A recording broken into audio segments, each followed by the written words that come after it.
Welcome to episode 85 of Star Wars and Scotch. We are here today, me and Tim, aka Darkness429. 85. How you doing, Tim? Good, man. I'm trying to wrap my head around 85 episodes. It's a lot. It's crazy. 85. Paul was whispering in my ear saying 84, but Paul last week was 84 according to Spotify. Just saying. Even his show notes say 85. I thought he was correcting me, so just making sure here that it's 85. It is 85 episodes.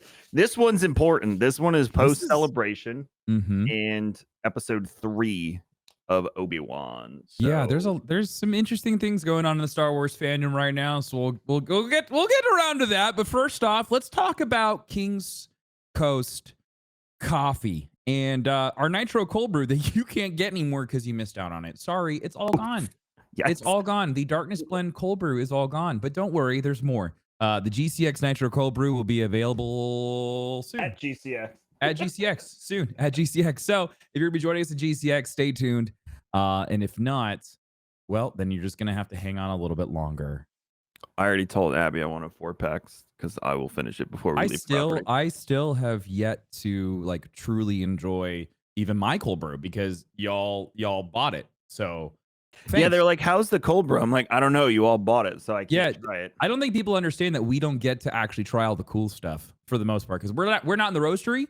You know, we're not at King's Coast. We're here in Tampa, and we want to make sure you guys get it. So if you haven't experienced King's Coast coffee, head on over to kingscoastcoffee.com today. Check it out. You got the Darkness Blend, you got the Trevor May roast, you got Dr. Lupo's Murder Free line. No, sorry, that's gone now. It's Lifeline now. Sorry, just Lifeline. Dr. Lupo Lifeline. We got plenty of stuff there. It's all right there. Go check it out. Just go over there, kingscoastcoffee.com. Tell them that we sent you, and enjoy a freshly roasted cup of coffee.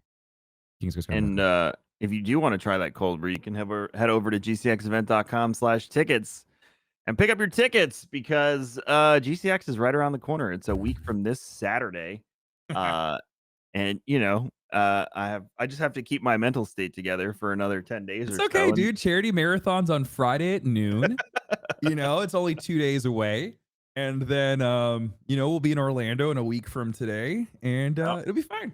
It'll be good. Yeah. Amy loaded up the car full of merchandise. So there's, plushies and T-shirts and stuff. And it became very surreal this morning when I was packing it all up. I was just like, oh, shit, this is happening. Oh yeah, we got to grab that before we head over to Orlando on Wednesday. So make sure everyone has their Darkness plushies. So there's lots of stuff you can only get at GCX. So I highly suggest you join us, especially if you're a fan of Tim or Star Wars, because both. You can be a fan of Star Wars and Tim. I think there's that. If that was a Venn diagram, that would be a very large circle in the middle. Yeah, I agree. That's my personal opinion.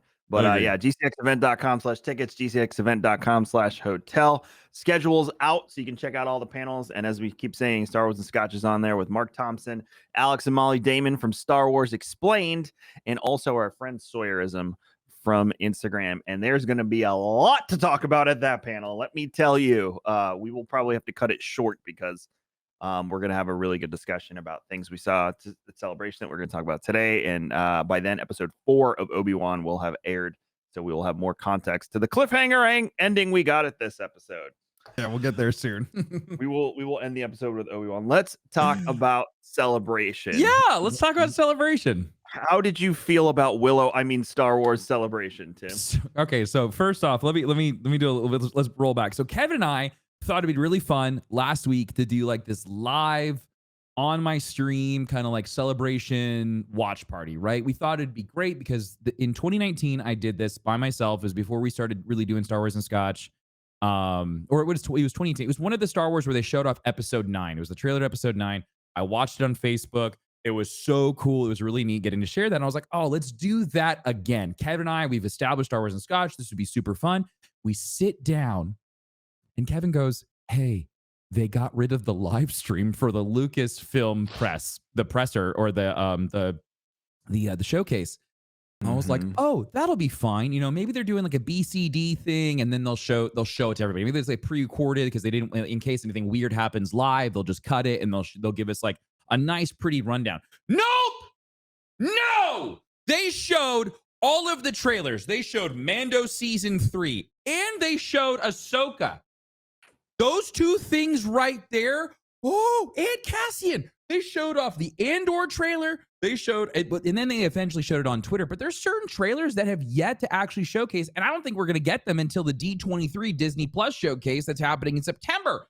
Just driving me nuts. Kevin didn't even know that Hera Syndulla is in the Ahsoka trailer, and you would not know that unless you watch I don't even know what to call this thing. It's the black market of trailers, I guess, over here in the dark web, because you have to go searching for it.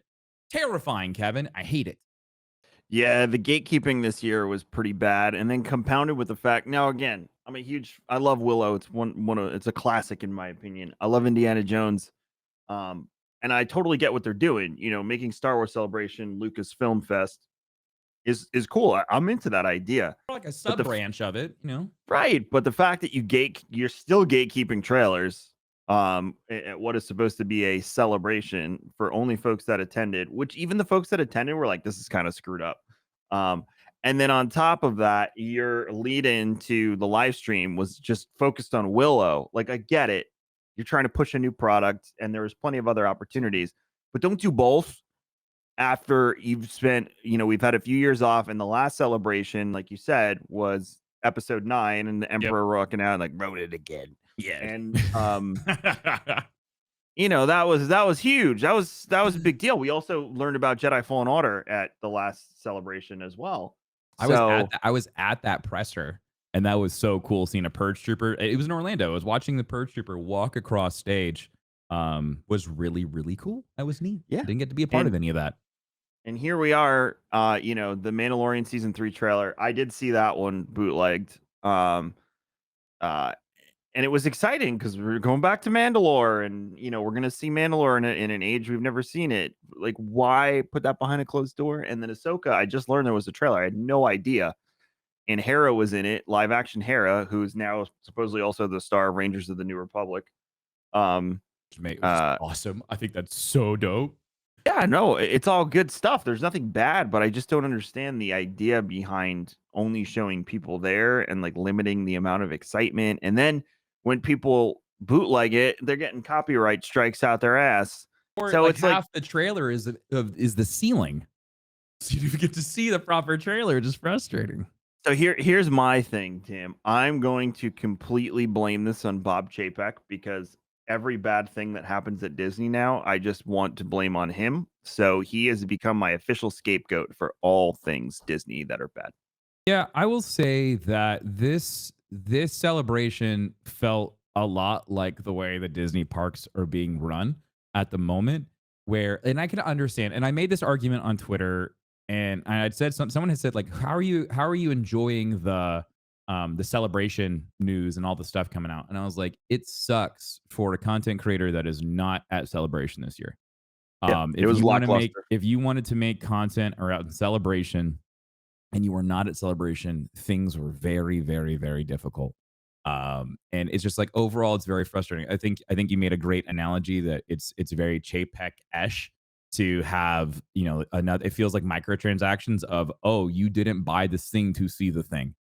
And it's like, okay, I get it. There is definitely some big perks for being at Celebration. Like, let's use Bad Batch, for example. You would have not seen Bad Batch unless you went to Celebration in Orlando and sat in on the Clone Wars panel, and then they would have shown you Bad Batch. That stuff's really, really cool. But an official trailer that is made specifically for Celebration and then is not released even after the event is over, or even saying like, hey, 24 hours, or like, Celebration saw it first and here's the trailer now, or something to that extent.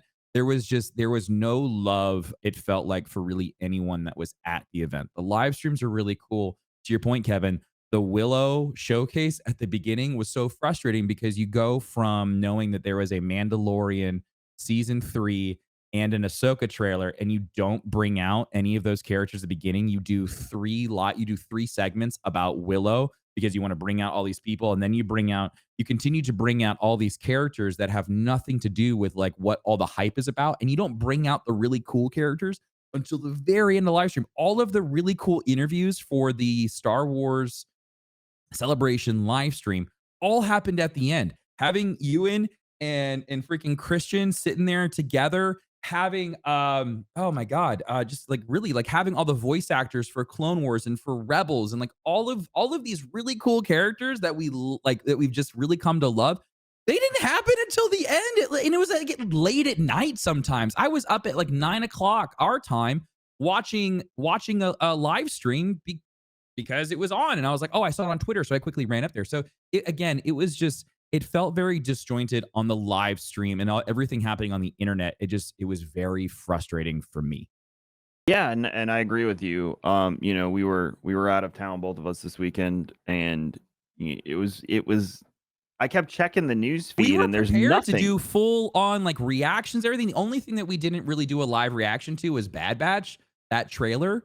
Gotta And say, honestly, that even that was trailer, like, there wasn't anything that was really like, oh, Omega yeah. had some really cool action scenes and you got to see the Bad Batch, but there was nothing really worth reacting to. Now, on the other hand, Jedi Fallen Order, I want to That I was want to I want to dive deep into that one, Kevin. There's some really cool stuff. And I don't know how much time we have between that and Obi-Wan, but there's some really interesting rumors coming out about that one. We'll get there in a second, but I'm excited. so. Yeah, I'm pretty. I don't want to say I'm disappointed, but I felt it was pretty lackluster on the whole. I didn't think it was. I think if you were there, you had a great time connecting with folks. It was well worth the ticket price. I'm not debating that. I'm saying if you were sitting at home, which most of the world is, I'd be like, they didn't really say anything new. They showed off a few things that are like cool. Honestly, as someone who's been in event planning for as long as I have, and someone who's, done entertainment now for over a decade, and combining those ideas and experiences, you should have opened with Hayden and Ewan. Yep. That should have been your big bang off the bat, get it out of the way. But they saved it for nighttime. And like you said, it's 9 o'clock on a Thursday. Now, Like, don't get me wrong. That interview was awesome because it was incredible. That was Hayden Christensen's like I called him Christian. That was Hayden Christensen's like that was his comeback. Watching Ewan and Hayden, and everyone was like Ewan, but when Hayden got up there and they were talking about Vader, like everyone like they gave him so much praise and reverence, and it was just like that was his, and you could see it, like it was like on his face of like I fixed it, or like it's fixed, or like like they don't hate me anymore. Like, and I feel like everyone really like they did not like Anakin, and I really think that it took Dave Filoni to fix Anakin's character to really give him the backstory that we needed to really fall in love with that character. We never like no one everyone just assumed like everyone I feel like treated Anakin as like, oh, that's that little crappy kid that's going to turn into the edgelord. And like now it's so much more than that. And I just loved it. You and I were DMing back and forth, and I was like, this is his comeback. Like this is his way of really returning back to that level where he should have always been. Yeah, I think we got what we said we were gonna get, which was his redemption arc as an actor, not so much as Vader. And it was a really special moment. I will always make fun of some of his lines in the prequel You will trilogy, try. but he is Anakin Skywalker, and he will 100%. always be Anakin Skywalker. So if you love Star Wars, you need to accept that, Yep, get on board. regardless of how you feel. Like that's what I think the prequel, as you know, I think the first two movies, the prequel, episode 1 and 2, are the two Rough. worst movies in the entire series. Um, that doesn't mean it's not Star Wars. And if you love the IP, you love the IP. If you don't, then stop. Just go shit on something else. Like God, and we'll get into it with Moses Ingram when we talk about Obi-Wan, because that's just fucked up and a half. But yeah, that was great, but it should have been the kickoff. It should have been the thing that set the tone and the mood for everything, not Willow. Now they will argue like, oh well, the tone and the mood was the Lucasfilm panel. It's like, yeah, but the millions of people around the world didn't get to see that. And then you still haven't released both of the trailers you showed in that haven't gone to the public. Like Andor, we got. And Andor was a great trailer, like amazing. Oh my gosh, dude. And And the it was logo everything that and everything was just, that was the first thing my wife said when I showed her. She was like, "Man, that logo is just clean." it's clean. They Um, used negative space really well in it. It was so good. awesome. Really good. But and Andor is the spy, resistance thing we're gonna see for the first time, that whole angle of how that worked. But they are fleshing that out in Obi-Wan too, as we saw in this episode. But yeah, so that should have been your kickoff. That should have been the thing that did it. And then the whole weekend, I kind of waited for more news. And aside from the Bad Batch trailer, some little tidbits about the High Republic, and obviously Jedi Fallen Order Survivor, there was nothing. Nothing really about Knights. Nothing really about Rogue Squadron has just gone completely dark. So I would say like this is a reflection of the way Disney has been running things, and I'm not happy about it. But I am happy with the news that we got. And Tim and I will be in London next year. It's already on the calendars for Celebration because it doesn't interfere with anything. I checked. There's one event around that time, and I will get the team to run it without me if I have to because I will be in London next year. I'm not missing it. But London's a also, cool city. Tim messages me when he's like, they announced London, and I'm like, oh, sweet. And then Tim goes, it's a great opportunity for us to invite the Star Wars community that lives in the US that can't make it to London out to GCX, which is in August next year. So again, as Tim and I continue to grow this and try and get more of the community folks to GCX, because we're stubborn as hell, you're going to see a huge push next year in getting Star Wars community alongside of continuing tabletop D&D and the return of some of our larger partners next year. I'm already talking to some of them. So, yeah, we'll see. But yeah, it's overall, I'd give Celebration like a 5 out of 10. I wasn't impressed like I wanted to be. The main stage set was awesome. I'll give them that. Oh my God, it was beautiful. And those guys who built those props, they're the same people who built the props for EA in Battlefront when they did their showcase of Battlefront 2 in Cologne, when they showed all the vehicles and whatnot, like that TIE fighter and those guys. I met those guys. They were really cool. Anyways, the set was just beautiful. It was gorgeous. Well, the things we did get, so we got the Andor trailer. Yes. Let's talk about that for a second. No cameos or anything. It looks like a lot of new characters, which I'm Yes. all for. Looks like we're going to meet some sort of new Imperial officer. She's flanked by Death Troopers. We see her a few times in the trailer. Mhm. Or maybe they're debating us like they did with Obi-Wan today. And then it's that spy thing. It is. It's literally the how the rebels are going to subvert the Empire quietly in the shadows, and that is exactly what we wanted, and that is exactly what we're getting. Yep. Yeah, they said that this is going to take you right to the doorsteps of Rogue One. So it'll pick you up right where we meet Cassian for the first time, which I think is really, really neat. Which means if you watch Andor you can watch basically a straight timeline all the way through A New Hope. Yeah, yeah, and then Rogue One drops you right off at the beginning of Episode 4. So we've kind of like in classic Star Wars storytelling fashion, we have gotten the beginning and we've gotten the end, and now they're filling in the middle, which I think is pretty cool to a certain degree. They did say during the panel that you will not recognize Cassian at the beginning. And I would assume he'll be kind of de-ageified a little bit.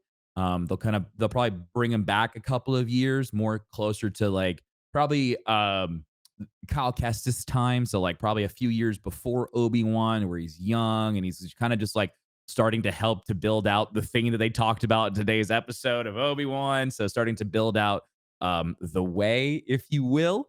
And so I'm pretty excited about that. I'm starting to notice little bits and pieces that are gonna tie in more into. And it's crazy is that Andor is only it's in August. So what? We're 2 months. It's at the end of August. So we're 2 months and a couple weeks away from getting Andor, which is it's crazy to think that we're gonna go from Obi-Wan, just like balls to the wall Obi-Wan, and then we're gonna have a little bit of downtime, and then boom, right into Andor.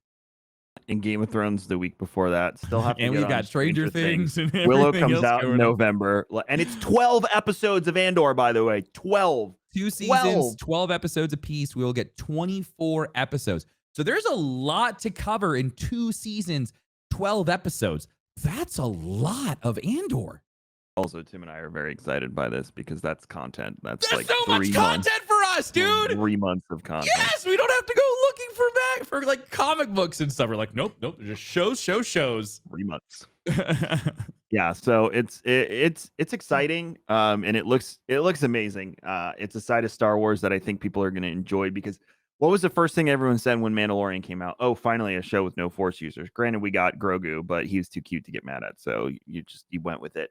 This show looks like the Force again will be taking a back seat It needs to a to. larger political story, uh, which I'm all for. We've Yes. said time and time again, we want that GoldenEye Mission Impossible in Star Wars, and that seems to be what we're getting. Just the way they filmed, like when the Empire was coming, how they're like closing the shutters and like walking past each other and like nodding, and I don't know, I love that stuff. It's just cool. It's like that guerrilla, warfare.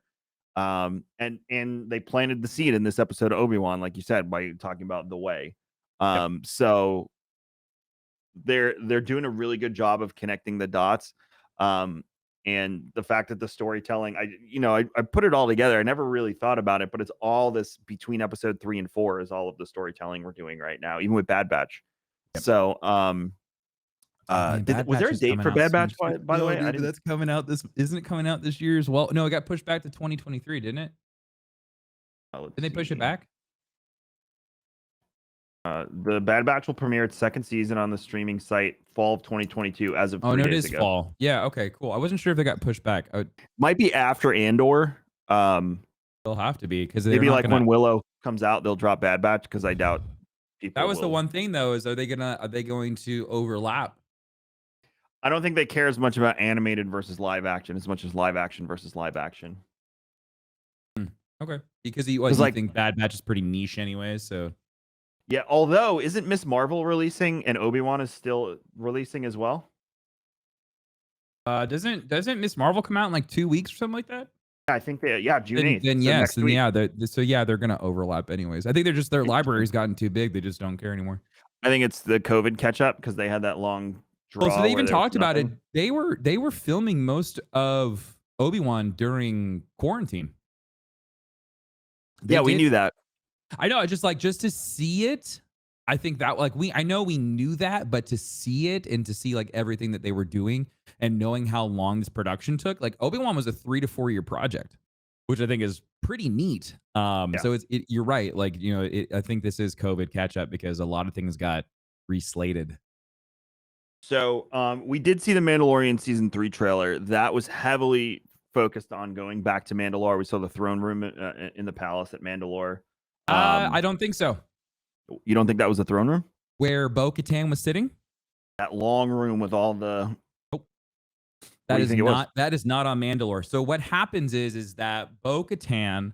This is what I think happens is that Bo-Katan and Mando split. And yeah, so I agree. They split off. At him. She's pissed off. She's mad. She's really upset. She's in her head. So she leaves at the end of season 2, and he goes his way. And then we kind of get caught up with him during Book of Boba Fett, right? Well, he has to go and find Bo-Katan after he went and spoke to the armorist, and they knew that he has to go back to the pools to cleanse himself, right? Because he took his helmet off, so he needs to go and pay for his sins, his transgressions. Well, he knows that he has to go back and bring Bo-Katan because he needs Mandalorians to go to Mandalore. He needs a group of friends of Mandalorians to go back to Mandalore. So he goes and finds Bo-Katan wherever the hell she's at. She's somewhere else pouting. That is her room, but that is on a different planet. That is not on Mandalore. That scene is him going and fetching her, and then they go to Mandalore because you see a completely different looking planet. When you actually get the Mandalore shot, there is a shot of Mandalore in there, and it looks very, very different from the backdrop that you get in her throne room. But I agree with you. When I first saw that, I had to go back and watch the trailer a couple of times to get it. And the first one I thought she was just chilling on the Mandalorian throne. And I was like, no, that's not Satine's room. It's bigger. It's far more glamorous than what we saw in that trailer. Do you think that who is it? Was it Bo-Katan that said the thing to Grogu at the end? Did you think? Oh yeah, she goes, "Oh, you didn't know that your dad was the only Mandalorian?" Yeah. So, do you think we're going to start to meet more of the houses that we met in like Clone I think Wars so, and most stuff? definitely. Yeah, I think Rebels?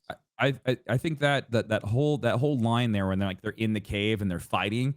and she turns to Grogu and she's like, "Oh, you thought your dad was the only Mandalorian?" I thought that was adorable. But I think that is when they're on Mandalore and they were like in one of like the underground caves starting to work their way up into Mandalore. Yeah, and that's gonna come out February of next year. So again, like right after Andor, you can chill with some probably Bad Batch and some Willow, and then boom, you're right Yeah, into into February before you know it, and you're watching season 3 Mandalorian, which is yep, I'm excited. I love Mandalorians. I've loved Mandalorians since Knights of the Old Republic 1 when I really dove into their lore. In the Jedi Mandalorian Wars. I hope we get flashbacks. I hope we get a Tar Vizsla flashback. Would be incredible with the dark saber, sure.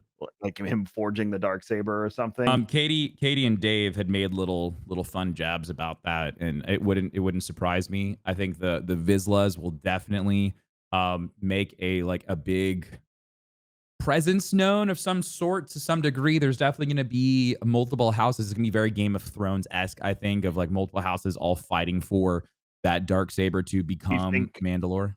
Do you think John Favreau? I forget the first name on his character.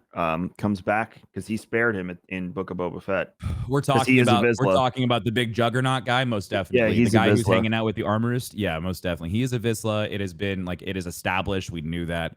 I think the Um, big controversy, more so than the houses, is going to be Death Watch versus the houses, which Death we Watch know that is. Death Watch, and I think the Vizsla that is with the armorist, I think they have been slowly. Either they are a part of Death Watch or they are They are. they are this. Well, we know that they are the children of the Watch, right? Aren't they the children of the Watch or something like that? And we were like, Yeah, oh, it's Death Watch. We know that they're a part of it, but we don't know as to what degree within the hierarchy sure. of Death Watch where they fall. And so it could be a ruse. It could be like that could be it. Those could be the leaders, and it was like it's one of those big like Scooby Doo reveals, like oh, it was you the whole time. So that's what I'm waiting for. Yeah, I think that's going to be the controversy is the reassembling of Death Watch versus the houses that are still intact. Sure. I mean, Um, as it's a huge piece of Clone Wars.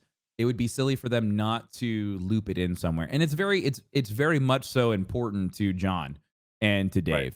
Dave. Because I mean John voiced it, Dave created it. So I don't see why I wouldn't. I could see them like walking by some sort of plaque that tells the story of Tar Vizsla at some point, and that's how we get that flashback. I could see flashbacks to Duchess Satine. All You right, know, we might as well just jump into Obi-Wan. Okay, so we know that Satine and Obi-Wan. We know we're gonna get a flat. There's gonna be something there. We were told to go back and watch those episodes of Obi-Wan dealing with Satine's death, watching her die, holding her, going ugh, through all of that, that's a whatever. rough one. To your point of them leaving marks on the wall, we had an insane mention this morning in Obi-Wan. Getting Quinlan Voss mentioned was so far the coolest thing that has ever happened in live Did you action go? because dude, when he said Quinlan, I was like, Quinlan Voss, shut up. What did I tell you? What did I I know. tell And you? so, and it was funny too when he goes into the safe room. I was like, you know what? Fuck it. Show Kestis. Show him right now. Say his name. I was screaming at my TV. I was like, I watch, thought Kevin's right. I thought he might be the pilot at the other end, but obviously, Oh yeah, I Reva mean, yeah, Reva yeah. murdered the Reva heck out of made that sure guy. that ain't happening, Chief. Um, Um, but yeah, no, Quinlan really excited me. I was hoping that Cal left something on the wall too, but also Cal's not. Cal is on the run right now, right? okay, all right. So we really didn't Timelines. mention. Yeah, yeah. So this is five. We know that Survivor is 5 years after Fallen Order, which then puts it at Obi-Wan. But hear me Right. out. The trailer makes me believe that Kestis will not show up in Obi-Wan because of what's going on in that trailer. He's I'm with you. yeah, he is off doing his own story that I think what's going to happen, especially if the rumors are true, the person in the back to tank is a That's where I was very going. very important character and Galen for Merrick. them yeah, and so for well okay, so it could be him. I think it could be someone that we've been looking for a very very long time, and I have to agree. Let me pull up the tweet that I was sent yesterday. and you guys let me know what you think.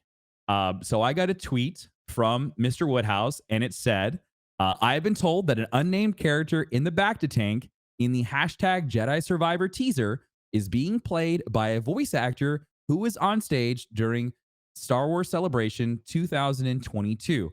Sam Witwer was on stage and played Starkiller. So I Tim, think that makes a before lot you of go sense. on, Sure. last year, from one of our internal Star Wars video game sources who we cannot reveal, so Sure. from a trusted source, Sure. we were told that Starkiller was being written into canon. Yeah. They didn't say how, they didn't say when, and they didn't say what studio or what game, but we were Yeah. told that Starkiller was being written back into canon. Yeah. Taking this a step further, and then we'll come back to it. Yep. I truly believe if the Star Wars storytelling is about 3 years from conceptual writing to delivery of product, right? Makes sense. Ish. Yep. About right. Yep. I believe 3 years ago when episode 9 aired, they said, shit, we need to get back to what they want. We've told our story. We need to get back to what they want. And I talked with Woodhouse yesterday about this, and he brought up a great word that I want to use. And he said, I believe that a Legends Renaissance is upon us as they write all these Oh, characters back into canon. yes. And I said, I agree with you because Starkiller rumor, which we're going to touch on and dive into in a second, versus, or in addition to, how Mhm. many rumors have we heard about Kyle Katarn returning in Mandalorian at some point? Death Troopers are there. Yep. We've heard Kyle Katarn could show up. He's the one Jedi that knows how to like operate a blaster and a lightsaber besides Ezra. Sure. It would make sense. The other person's name who keeps coming up in a Return of Canon, as far as even saying that it might be Karen Gillian playing her, is Mara Jade, which is Luke's wife. Mm-hmm. So with these three characters, you have three of the most popular Legends characters from video games to books to comics Mm-hmm. ever.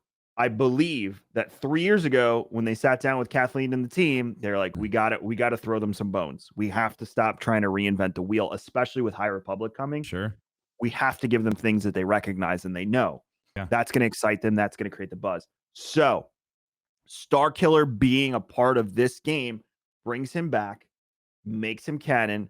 Direct correlation to Vader makes Very much so. complete sense in the Jedi Fallen Order universe. And it looks like it's some sort of cloning laboratory. Because at first I was like, oh, is that like a Jedi in stasis? That was what I said when it launched. But then when I talked and watched it more, I was like, no, this is one of the Emperor's or Vader's secret things that no one really knows about. It would make sense that the Grand Inquisitor is involved because who does the Grand Inquisitor answer to? Not the Emperor. So that doesn't look like the Grand Inquisitor to me. I will say that he looks older. He looks more like a politician. You know, him being behind a desk without his garbs on, without his Inquisitor armor on, makes me believe that he is of the banking clan or whatever that race is. Not the banking clan, whatever the race is. I believe he's one of those characters. I believe he's a bad guy. I don't think that he is the Grand Inquisitor.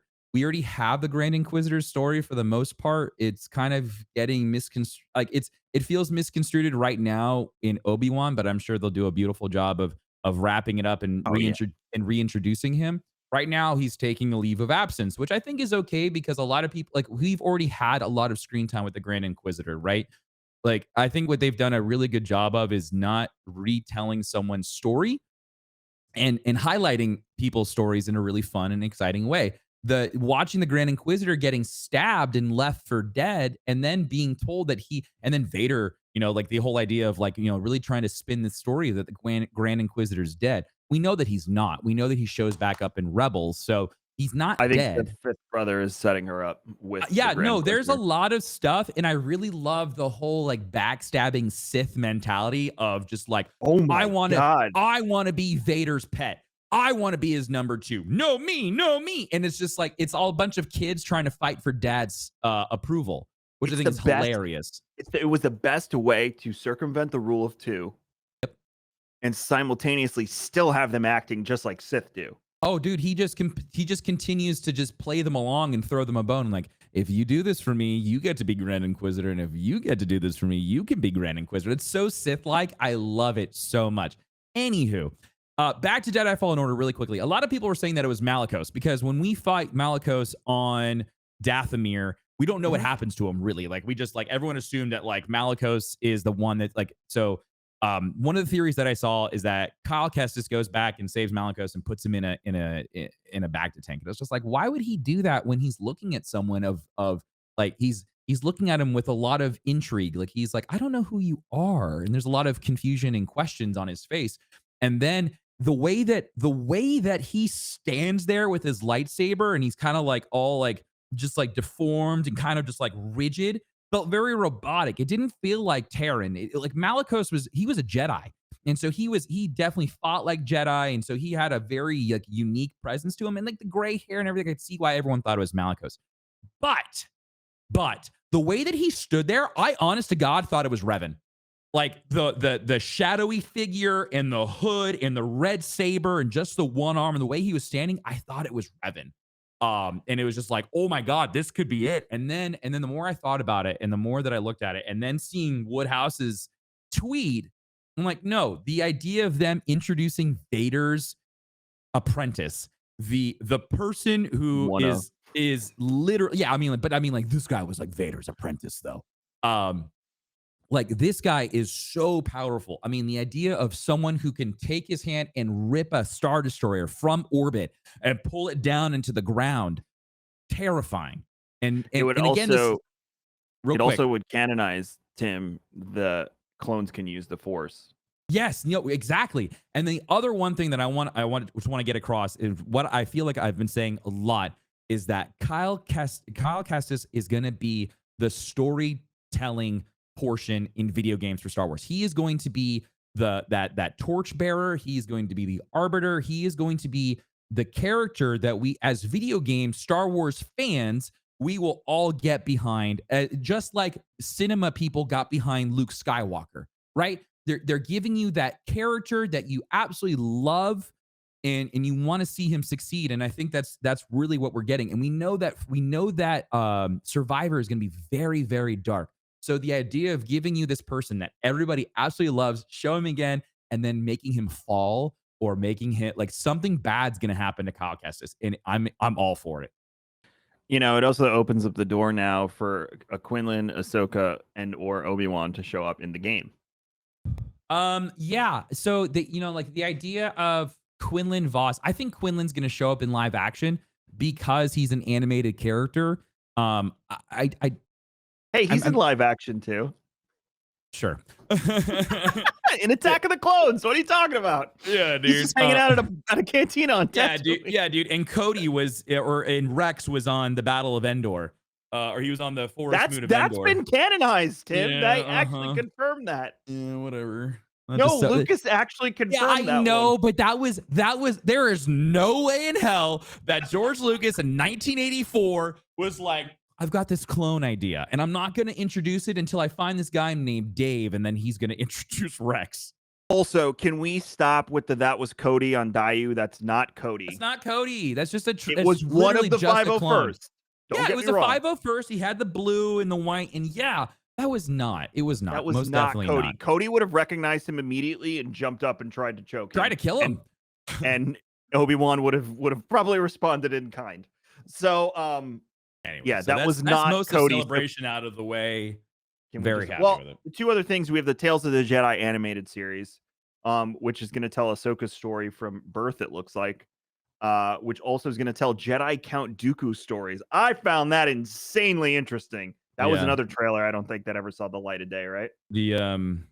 I watched the trailer, but I watched it again. I watched it again from someone's cell phone. There's a couple scenes in there with Dooku and he's talking to Qui-Gon and then you watch Dooku just like cut down a bunch of people. And essentially you can see where Qui-Gon gets his ferocity from and where he gets his want to dance on the line, kind of pushing. He never really listens to the council or anything like that. He gets that attribute from Dooku, which is really cool. But we know that Samuel L. Jackson's going to show up again. Uh, we know that Mace Windu is going to be there. So that's pretty cool. But we're going to get 6 stories, 6 unique stories from all different perspectives. And It's an so anthology too. it is an anthology. So I'm very, very excited to see how they go about doing this.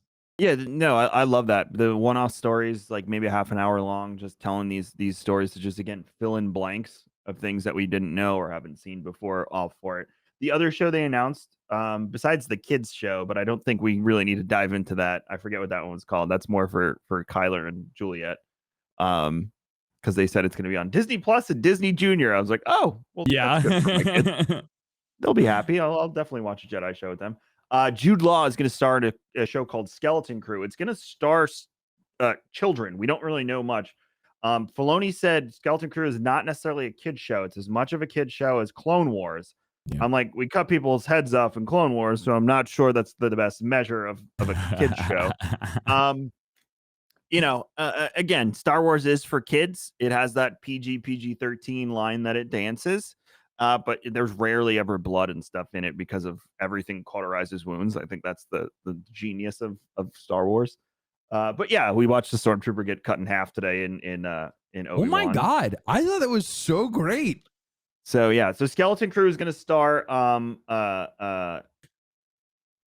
Jude Law and what was that, 2023? It comes out 2024. Yeah, 2024. it's a later project. It was the code name project that we had heard rumors of. Was it Grammar? It was a proper Grammar or something like that, or whatever the code name was.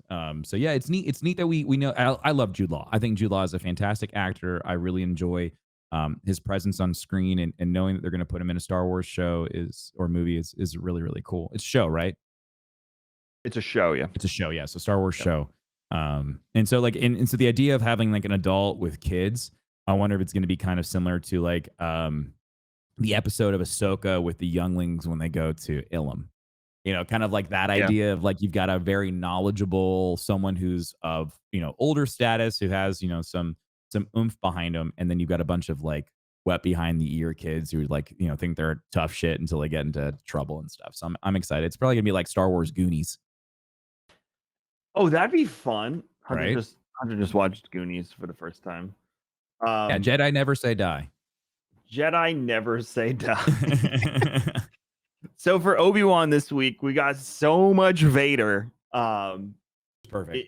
It was wonderful. I did like the bait and switch with Indira Varma's character.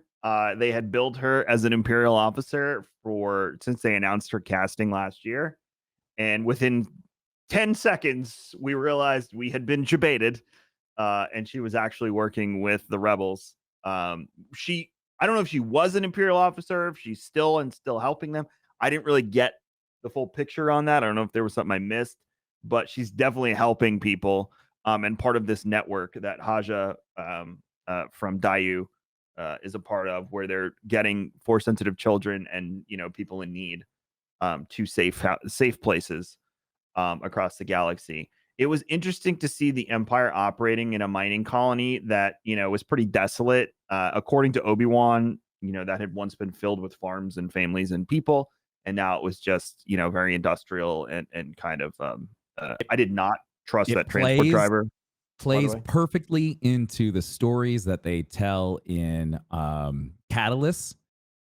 If you read Catalyst, they go into great detail about the Empire stripping planets. Yeah. Literally going to a system and completely pulling every single resource from that planet and then leaving. When he says that there was families and all these things, they're right. What the Empire does is they go to a system, they find the planet, they round everybody up, and they put them in a concentration camp.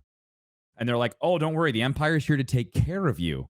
So they centralize them into one area, a concentration camp, and then they go through and they strip the entire planet while keeping everybody subdued in their concentration camp. And then they just peace out and they're gone and they go to the next one and they leave everybody to die. It's absolutely insane. And what's crazy is because this is happening out in the mid-rim. This is happening out on the farthest portions of the mid-rim and outer rim. So the people in the core worlds have no idea what's going on.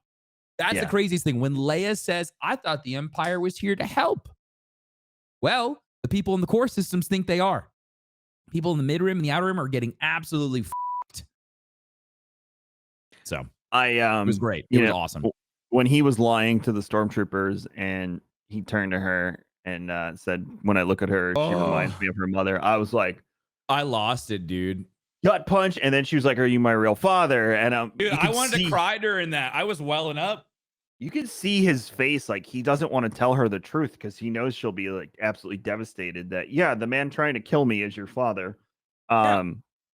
So it's we're hitting a point, and obviously Leia's not going to find out because she doesn't find out everything until Luke fills her in Return of the Jedi. Correct. So we know she's Force sensitive. She may find out who her mother is. That much she may find out because there's really no nod to that because obviously Padme didn't exist when 4, 5, and 6 were made. So she may find out who Padme is. She won't find out about Anakin Vader being her father because that's Return of the Jedi. But she's definitely dancing around it. She's smart as a whip. Can't tell if she's using the Force to perceive things or if she's just that damn smart. No, I think it's a Force sensitivity thing. We know that she doesn't get properly trained until Luke. But we do know from seeing how they're going about developing the idea of Force sensitive children without any training. They are able to, like, let's go back to episode 8, the boy using the Force to move the broom, right? That idea. They're really leaning into this idea of children being Force sensitive. We know that with, Jedi Fallen Order, that the Jedi they had ways of finding Force sensitive people.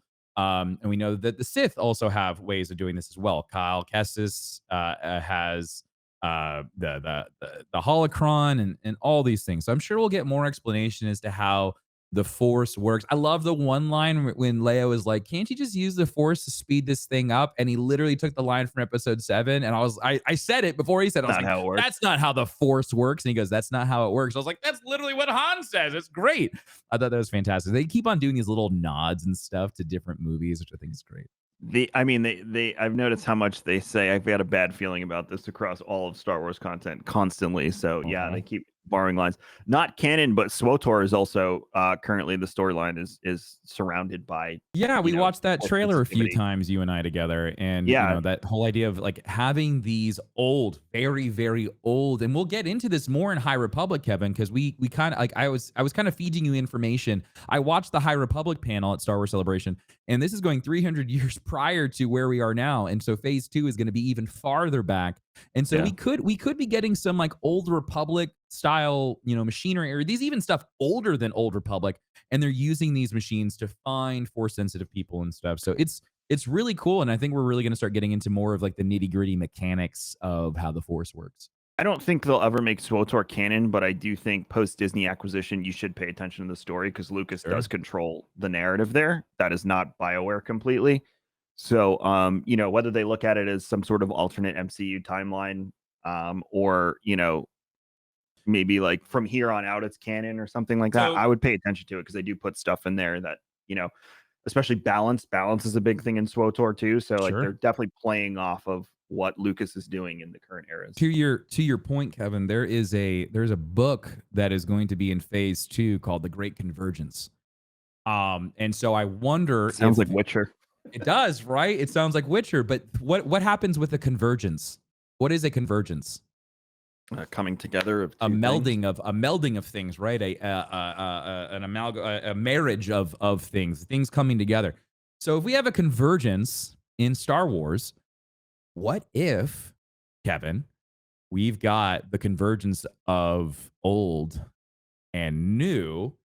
And there's something that happens where they kind of like the old EU and the new Star Wars kind of meld together. Yeah, I mean, it's possible. Again, it goes back to what we said earlier. At some point, a few years ago, after the sequel trilogy came out, I'm sure they sat down there like, we need to throw some fan service their way, and we need to do it, as soon as we can. So it would play into that narrative too, where they're trying to, I don't want to say fix, but they're trying to bring back things and that we love. Yeah, well, I mean, like the idea of a galactic convergence. Like, what if like two galaxies just like hit each other, right? They just kind of like just go into each other, and that's the like the old and new kind of just like meeting each other. The veil of the force starts to kind of come into play more. Like there's got it. And I feel like that's going to be it, where it kind of like, that's going to be your pinpoint and everything kind of just like falls from that.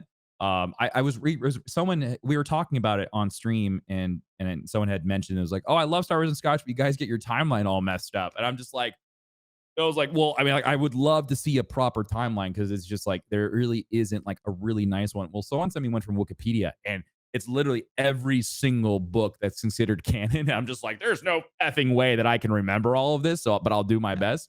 But I was looking through, and at the very, very top of this timeline it says High Republic. It says 2023. It's called Great Conversion. So I'm excited about that just because of the title.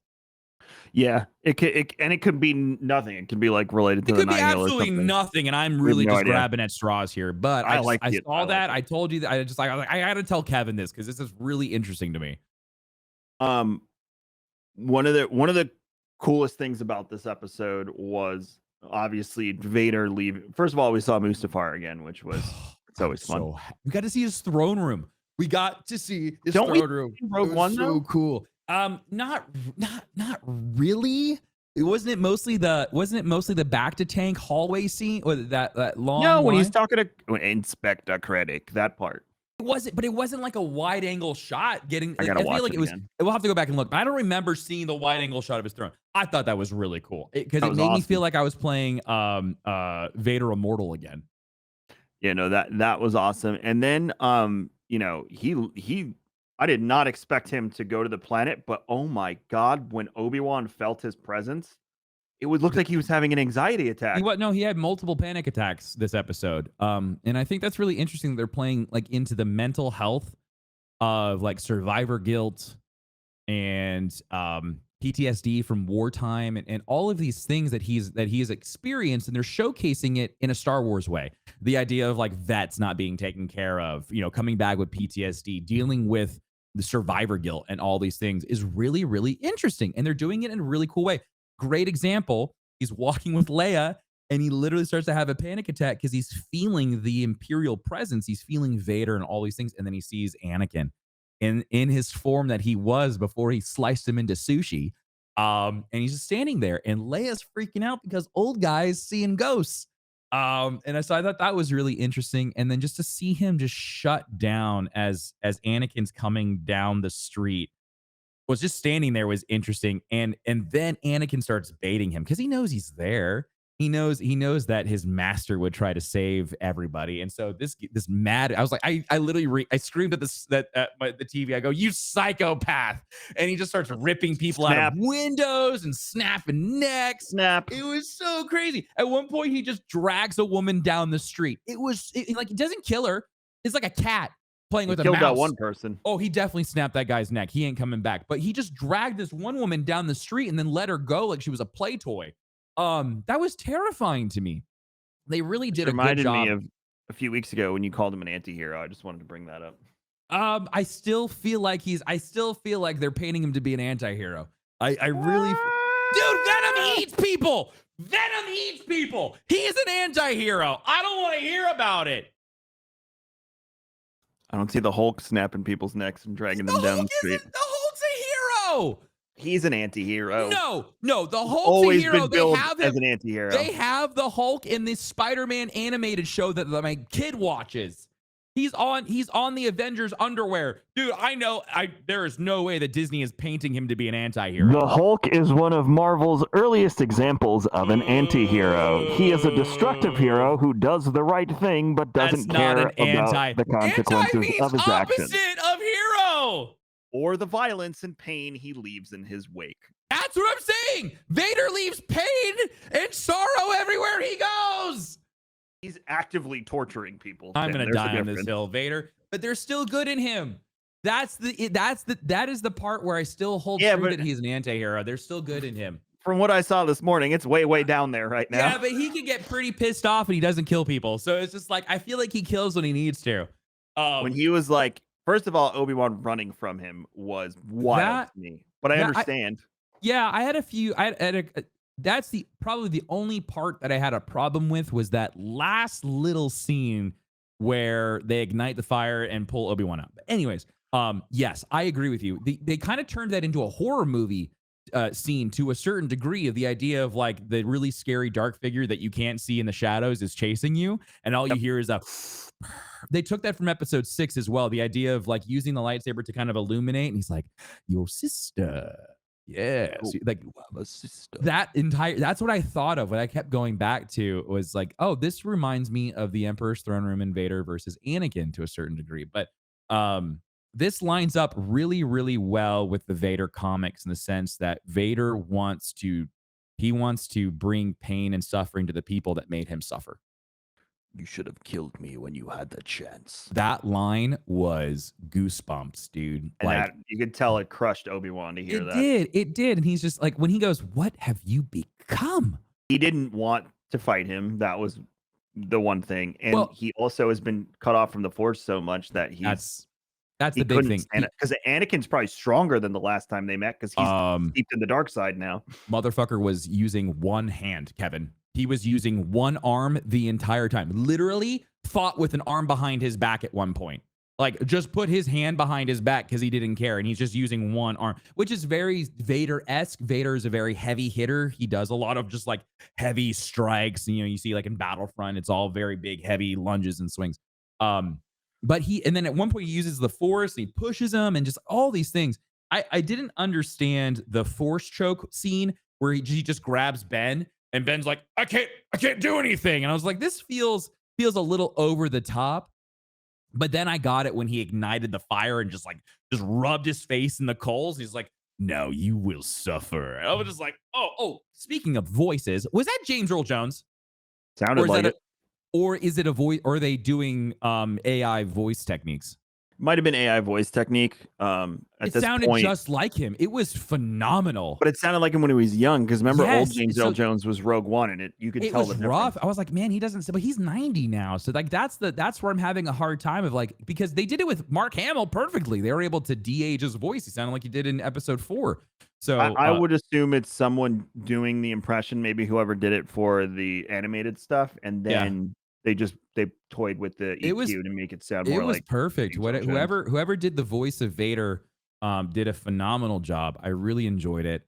The idea of causing pain and suffering to people that wronged Vader I think is just chef kiss. Again, they're playing on a lot of comics. They're using the journals of Obi-Wan. They're using the Vader comics. They're pulling all from all these different pieces of medium and throwing it into the show, and it's perfection. It really is. Like I have a hard time being upset with this, and and I've seen across the galaxy, talk about this. I've seen other people on Twitter talk about the anger towards the Obi-Wan show, and even to like someone like Moses now. I mean, like is getting like all this hate For and what? even racism, and it's why can't we just enjoy Star Wars? Like this is a beautiful story. People are missing the point. If you are literally hanging on to he doesn't look like Sir Ian from 1970 or whatever, like shut up. You are ridiculous. He is literally 9 years younger right now. Ewan is 9 years younger from Charlock when he did episode 4. Also, not for nothing. At this point, to me, I love Sir Alec Guinness. Don't get me wrong, but Ewan McGregor's Obi-Wan. Now he is for sure. He took the mantle. Let him run with it. Yeah, He's like doing a great job. look, we rail against gatekeepers. This week, I just saw some ugly, ugly shit. Moses Ingram is doing a phenomenal job as Reva. I have no I like issue. her character. I don't even know how you could be angry at her because she's not based on anything or from something else. She's a new character to the series. It makes zero sense. So it's just a bunch of people being shitlords because they can, because of the veil of anonymity on the internet. Like, shut the fuck up. Go gatekeep somewhere Dude, else. when Ewan has to get on Twitter and record a video from his car to be like, hey, if you're racist and like Star Wars, you're no Star Wars fan to Fuck me. off. Like, no, he's right. He's right. Even Star Wars is like, there's 20 million 20 million sentient races in Star Wars. In the Star Wars universe, shut up. Like, if literally a black woman pisses you off, then you don't like Star Wars. That plain and simple. That is it. You are That's not a it. Star Wars fan. Like, and if you don't like Moses because of, if you want to critique and say like her acting skills or whatever, but don't bring her race into it. Don't attack this person for being born into her life. Like, that's fucked up. What's I would like to know though, from a critiquing standpoint, like what's wrong with her acting? I don't know. She's She's playing it. great. She's playing an unhinged Inquisitor who has no respect for anything except gaining power to be Vader's number 2. What is she And doing we have wrong? no backstory to her. We don't know where these demons lie. We know that she hates Obi-Wan. We know that she loves Darth Vader and she's power hungry. Like, what more do you need? Like, what more do you need I to have a not feeling, by like the way, her? on that. I have a feeling she's gonna see Obi-Wan get on the ship with Padme and leave, and like she's gonna think that they were left behind and Obi-Wan's running away. That's what I have a feeling on Coruscant. There is most definitely the opening sequence to Obi-Wan is going to come back at the end. There is no reason for John or Dave to rehash Order 66. We know. We've seen it happen from so many different angles. We've seen it from Ahsoka's angle. We've seen it from Anakin's angle. We've seen it from Obi-Wan, from Kyle Kestis. We've seen it from every literal angle you could think of, but they do it again. And they do One it of in a two very interesting way. one of two things happens with her. She's dead at the end of the series. I'll tell you that much. Oh, She's most definitely. 100% dead. One of two things happens. One, her redemption arc, and then the Grand Inquisitor's lightsaber comes through her chest from behind, and we didn't see him coming or something. And he'll say something very snarky in her ear as she falls to the ground and dies. Or she's very close to catching Obi-Wan, and the Grand Inquisitor's lightsaber comes through her back, and he says something snarky in her ear. I wonder if it's gonna be like a character redemption arc where she figures it all out, she comes to the light, and then to your point, she still gets. She's dead, and he's killing her. Like, Oh, there's no most two ways about definitely. it. We know what happens. Like this, and that's what's fun about this is that we know the ending, but we are enjoying the journey to get there. We know that the Grand Inquisitor's alive. We know that We know there the are fifth no. brother's in on it. Yeah, we know that the Inquisitors are all dead by the beginning of episode 4, right? The Inquisitor program is shut down by that point because they've run out of kids, right? Essentially, they've run out of people to turn into Inquisitors. So the Inquisitor program gets shut down because things are kind of going to shit, and the Emperor's ready to blow everything up with the Death Star. And so yeah, all the Inquisitors are either dead or they turn and they go hiding.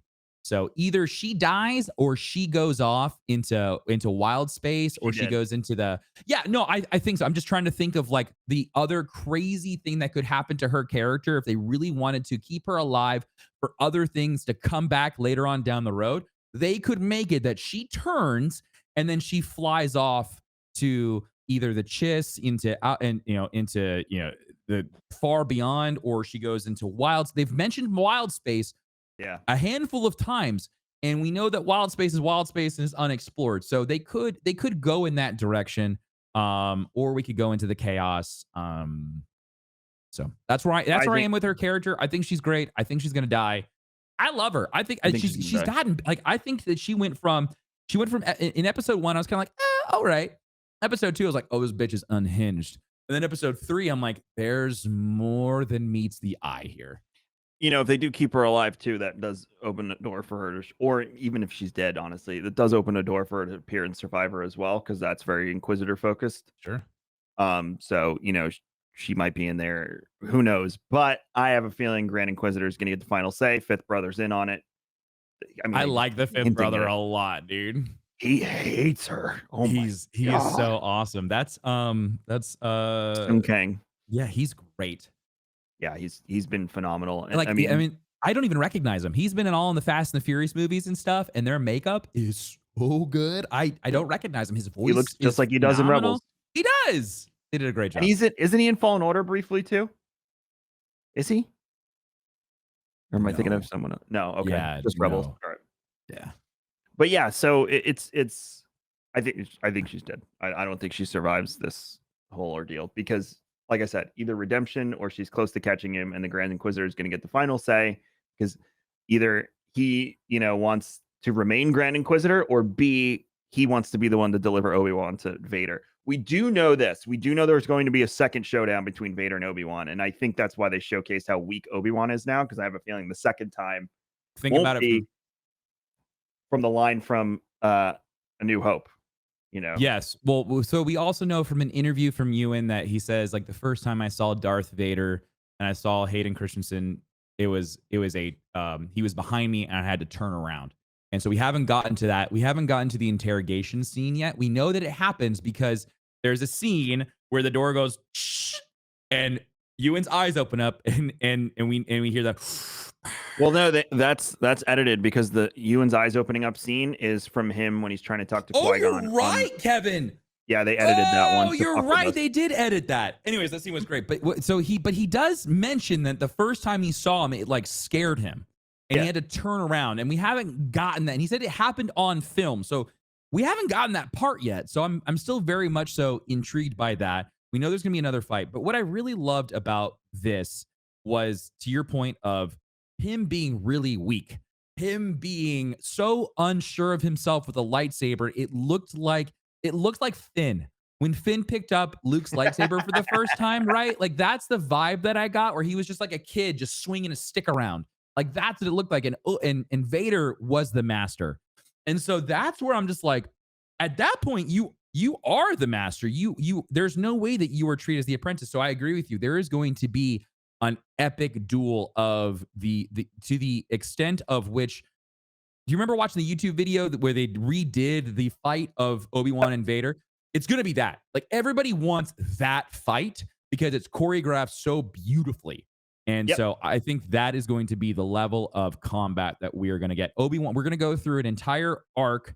It's going to be short, but it's going to be kind of like a Karate Kid montage where Obi-Wan is, or even like Rocky, where he's like running up the steps and all that stuff. Like, that's what we're going to get. We're going to get a training montage. He's going to meet up with Qui-Gon, and because he's yeah, right. He's continuously trying to talk to Qui-Gon constantly. Master, are you there? Master. Oh yeah, no, Liam Neeson. Come on, you're not fooling anyone. We know that he's voicing Qui-Gon. We know that he's back.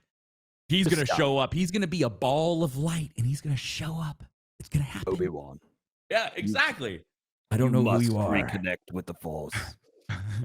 I'm off finding my daughter. Oh, Obi-Wan has a brother? Can we talk about that? Okay, yeah. No, I was ready to wrap up. I forgot about that. No, we have to talk about Obi-Wan's little brother. We are going to meet the little brother at some point. Either he's going to be a stormtrooper. He's going to have something to do with the Empire. Something's going to happen, dude. What if, okay, we know the Force does run in families. What if a new Inquisitor shows up? And they're like, this is blah, blah, blah Kenobi. I'd be like, Kevin, what about remember in Knights of the Old Republic, that the thing where the Jedi took the brother, or took the sister and not the brother, and the brother was really effing pissed? Mm-hmm. It could be that. He could be Force sensitive, and the Jedi are like, we'll take one, not the other. And that guy's mad. That guy's ticked off. Again, to your point of how, Knights of the Old Republic storytelling is, Disney driven. That's it. What if you get a bad Kenobi? I think we have 3 more episodes left. I do think they're going to make a season 2 after this, by the way. But we have to get to the point, again, the peacefulness that Obi-Wan exudes when we meet him in Rebels is the point that we're trying to get to. And it is clearly not there. So there's more shit that needs to happen. But that peacefulness also, I remembered this after the last episode from A New Hope. There is one poignant line. It's probably the most important thing he says throughout anything. And he has to learn that. And the only person that could teach him that is Qui-Gon or Yoda. And that is, if you strike me down, I will become more powerful than you could ever imagine. And he has to get to that point where he believes that. We are so far from that still. Yep. He's a basket case right now. He can barely keep it together. The only thing holding it together is Leia. Oh my, and now if Reva captured Leia, oh my God, like this is just gonna be a whole thing. It's really gonna bring a lot more character to Leia. Like, Leia has a lot of presence in 4, 5, and 6. I'm not gonna take that away from her. But she's the leader, she's a commander, she's a general, but we don't ever get to see the other side of Leia. Like, what did it take for her to get there? the line of like, I think she's going to be a great fighter. And Obi-Wan's like, I believe so too. Like all these things. Okay. You're foreshadowing, but what did she have to go through? What kind of pain, what kind of trauma did she go through to get her to that point? And so like, I think getting this character development, again, I constantly talk about this. We are getting the character development that we need in order to make up for all of the movies, because you try to tell a Star Wars story in a very small condensed 2 hour window, 2.5 hour window. There's just not enough room. That's why there's books. That's why there's comics. I was talking to Paris on Twitter yesterday. We were going back and forth. He's from Gamertag Radio, and he had mentioned how he didn't like the turn of Anakin to Vader. He said it happened too fast. There wasn't enough that Saw really that tweet. showcased the pain and turmoil and all that stuff. And I said, yeah, you're right. But they flush it out in Clone Wars. And he goes, well, Big not time. everybody's going to watch Clone Wars. I'm like, but that's the point. That's Star Is Wars. that you're right, that's not everyone's going to see it, but that means they don't get the full picture, because again, you can't paint a full picture in a movie. That's why in any movie or any type of entertainment that you enjoy, there's always going to be secondary forms of storytelling to flush out the main story. That's why the So, Silmarillion exists for Lord of the Rings. It tells the story of the first two ages that gets us to the point where Sauron is Sauron. You know, you come into it like you're at the end of the Silmarillion when you start Lord of the Rings in the movies. Where Sauron. Does anyone know that Sauron has a boss that's 10 times like bigger when and I badder found than when he I is? found out about that, and he's like ruling over like all these demons and stuff, I was like, this guy exists? I had no idea. Melkor. Yep. It's So cool. it's the same thing. Even with Marvel, you know how many stories and backstories there are for Marvel and DC characters? You can't squeeze that into a movie. It's Mm-mm. impossible. And it's the same thing with Star Wars. When Yep. you're creating a universe, you're doing a unilateral storytelling across multiple mediums. People can't expect to have that 2.5 hours, 2 hours be the complete picture of the thing they want in an entire universe that's being fleshed out across multiple mediums. It's not this, one-off Netflix movie. This is 40 something years of storytelling across print, across comics, across movies, across television shows, Mhm. panels. It's too vast and too big. So to your point, Clone Wars is the complete picture of Anakin, and Dave Filoni really is the reason that Anakin became beloved after a while, and it's translated to Hayden Christensen. I think he's enjoying, that he went from being the whiny little bitch to a character that I think we can all embrace at this point, Vader's despite the faults. terrifying now. They really have taken the Oh, hallway scene from Rogue One, they just and they have expanded it. just turned this guy into just someone who, like, Vader was always the cool bad guy, but that was it. He was nothing more than just like Frankenstein's monster, right? Like He there wasn't. really was nothing to him. He had needed to be a monster, and they talk about it in the trilogy, in the original trilogy. They talk about how he's terrible. He's done horrible things, and you see him, and you're like, "Ah, he's cool. I like him." And then Rogue One, you're like, "Oh my god, he's a monster!" And Yep. slowly but surely, through the comics and through all these other mediums, they're showing that Vader was not just like, "I'm the cool bad guy." No, He's a but he he's a monster. but they really want you to know that there is that struggle, the turmoil. And so I really hope, just to kind of like We'll see it. round this all out, I really hope that that is something that they lean on, because they have, to a certain point, again, going back to the whole mental health thing. I want to know what it's like when we get it from the comics, but I want to see the dialogue. I want to see it happen on screen. I want to see them talk to each other. Like, I want a therapy session between the two so badly. There's got to be. Well, I mean, they can do that during a duel, and that's how Vader did it with Luke. So I'm sure that'll be, Yeah, that's what I'm excited reminiscent for. of that. The thing too is you have to remember, is you keep saying there's good in him. We all know that, and obviously we all know how the story ends. I go back again to one of my favorite scenes in Rebels on Malachor when he fights Ahsoka and she knocks the mask, cuts it. I have a feeling we're going to get something to that effect where there's Yep. that momentary hesitation Sure. of this person that you have a force bond with and you love dearly. Like in this case, like a brother. With Ahsoka, it was like his sister. Um, and someone you love as an older brother, where that moment, and I have a feeling we're going to see the same exact thing with the eye, where it's just going to turn blue for that millisecond and then go back to that orange, and the hatred will flood back into him and he'll do his thing. But that's their way of saying, like, yes, it's there. And that'll be probably all Obi-Wan needs for peace, in my opinion. That would be the thing. Like, he'll go back to Bale or somebody and be like, I saw the good in him, or something along those lines. I don't think so. Ah, Because and the only reason why I say this is because episode 2 and episode 5 and episode 6, Ben in ghost form constantly does not want Luke to go face Vader. So this is another thing too, is I think Vader scares the absolute shit out of Ben even when he's dead. And so that's, and he doesn't even, the idea of Luke being, we're gonna go so far over, I'm so sorry, Kevin. The idea of like Luke going and saving Anakin was so far beyond Ben's comprehension that he didn't even think it was possible. So and so I think I'm very, very curious to see how this duel happens, where they still highlight, I think you're right, the turmoil, the good that's still in him, but still get it to a place where Ben is still just scared shitless. Because you're right, he has to get to a place of peace and become that ultimate Jedi master. But still, even the person who became more stronger than you could ever imagine that's my is point. still terrified of I think Anakin. Qui-Gon's gonna tell him, like, you have to die at the hands of Vader because Obi-Wan goes into that situation knowing he's a dead man. Most definitely. It was a suicide mission. He knew that from the start. Right. And he knew he was doing it for Luke because he knew Luke Yes, it was a the only sacrifice. hope. And I get what you're saying about him not. I think that is more akin to the fact that Luke is untrained than the fact that he's scared. Yeah, because Luke never receives great training. It's Yoda, and Yoda does it like in like what, a few days. What makes him more powerful than he was when he was alive? That's the other thing that I really hope they lean into more, because we still have yet to get an explanation for what that means, because we don't know what a Force ghost does. Like when they explain we do it episode 9.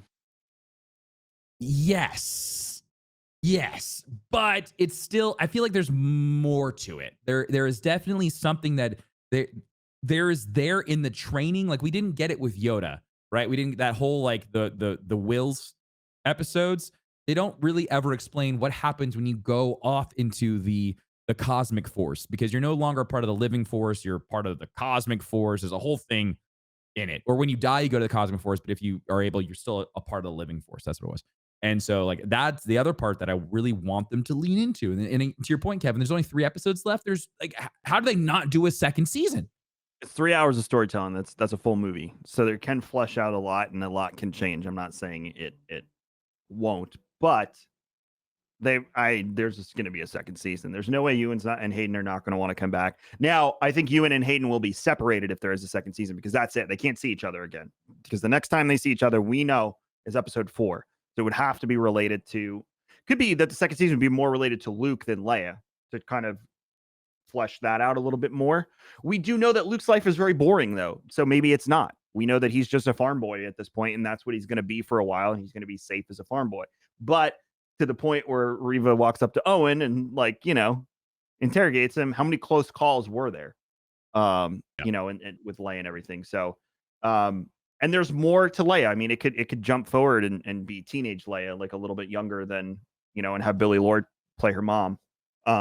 And run with that. Who knows? Who knows what we could? I know, and the fanboys know, but Billy Lord is in a sequel trilogy. She can't be. Fuck off. So, yeah, I don't know.